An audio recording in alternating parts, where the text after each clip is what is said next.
Hello friends, I'm Dr. Mioka. This is Siasa Junction, Karibu Sana. In today's video, friends, I want to talk about Boniface Mwangi's presser earlier today. For those of you who don't know, Boniface Mwangi has gone to the press to tell his story of what happened to him in Tanzania. And he gave very graphic details of how Tanzanian security forces took him from Serena Dar es Salaam, the hotel, and ended up torturing him, detaining him illegally, and even sodomizing him. You know, they really tormented him. It was just graphic detail. It was hard for me to listen. And also, when I went on his social media platform X, he had written a whole detailed narrative of what exactly went on. And it was very disturbing, actually, you guys. It was really disturbing. But what is even more disturbing right now is this group of people on the social media platforms who are trying to discredit Boniface Mwangi's story. They're coming there telling us that he's just an activist who's trying to make a name and money for himself. And, you know, guys, you know, there are times when we can joke around and then there's time to be serious. You know, this is a time to be serious. Boniface and Agatha Atuhaire were raped. Yeah, that's what happened. And we have not had any response from Samia Suluhu. We haven't had anything from the Ministry of Foreign Affairs in Tanzania, and neither have we had anything from the Ministry of Foreign Affairs in Kenya. So this silence is really puzzling, you know. Then there's also the African Union, who have said nothing while this debacle continues. They are keeping quiet. Then we also have the East African Legislative Assembly, who have also said nothing. And, you know, so it really leaves a lot to be desired, because we are asking ourselves, what is really happening here? We have citizens. It's not just Boniface and Agatha that have experienced these types of violations. This is just the, you know, this is just a little bit, this is just scraping the surface.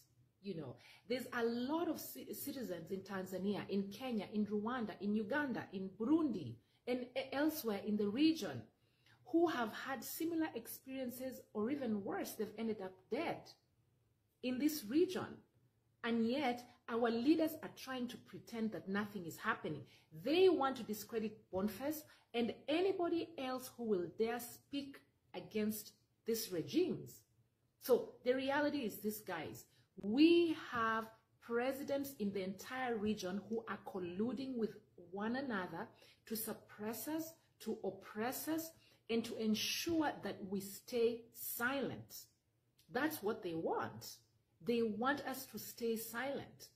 And they are colluding, because if you look at what is happening even in Uganda, in Yoweri Museveni's Uganda, they have torture chambers there where they're busy tormenting and torturing citizens. Yeah, that Museveni's son, he has a torture chamber where he's just tormenting citizens, and they dare not speak up, you know. Then we have Suluhu's genges in Tanzania, those gangs that they're using. And anyone who dares to speak up, woe unto you. Yeah, we know that member of parliament for, I forget the constituency, but he's very well known. He's a preacher, a pastor. His name is Josephat Gwajima. He has spoken out. He has critiqued Samia Suluhu, and as a member of CCM, Chama cha Mapinduzi, they are coming after him. Yeah. So, you know, this is what is happening in the entire region. We have leaders that are colluding. They are colluding to oppress all of us. And you know what, guys? We can't be silent, because silence is complicity. If you are silent, they'll come for you. How long do you think? How long do you think before they come to your door? Let me tell you, you guys think that this is Boniface's problem, that it is his issue, that he's the one who is asking for it? He's not asking for it. He's defending your cause and mine. Yeah. And if we don't speak out very soon, those same guys that have persecuted Boniface, they will be at your door. Trust me. Boniface Mwangi, huyo mwanaume mwenye alikuwa medetainiwa Tanzania ile time ya Martha Karua. And let me tell you, I've heard the story, and huyo mwanaume yani ni kama alivujwa ubikra uko nyuma.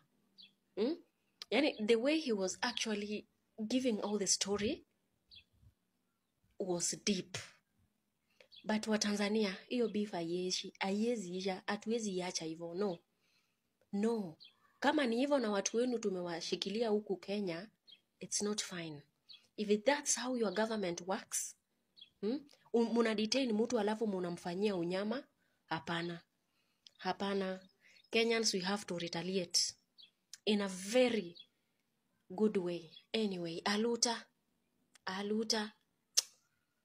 baba ya mtu mnamfanyia unyama, badala tu mungemshika mumpatie punishment yoyote.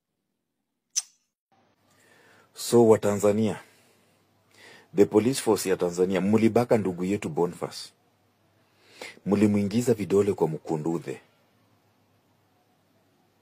Mulivunja ndugu yetu bikra.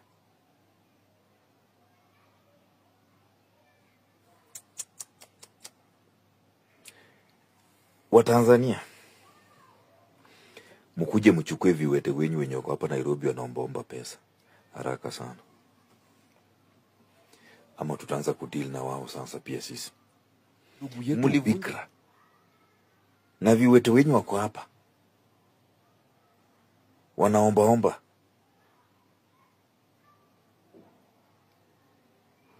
mkuje mwachukue. That is so sad, by the way. Hey.